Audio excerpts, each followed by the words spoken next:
jiddiy yo'qib oladigan insonlar ko'pda. Pulim yo'q, erim yaxshi topmaydi, ishlamayman, bolalarimni yaxshi o'qitgim keladi, u edi, bu edi deydi, lekin o'sha insonlarni zarracha harakati bo'lmaydi.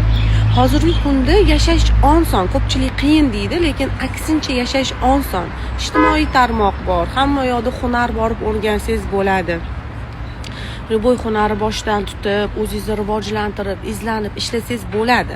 Hamma narsa birdaniga bo'lmaydi. Sekin inson pog'onama chiqadi natijaga. Lekin o'sha pog'onaga chiqish uchun insonda ozgina bo'lsa ham harakat bo'lish kerak. Mana pastda boylangan katta chemodanni bundoq ko'tarish kerak-da, sal harakat qilish kerak.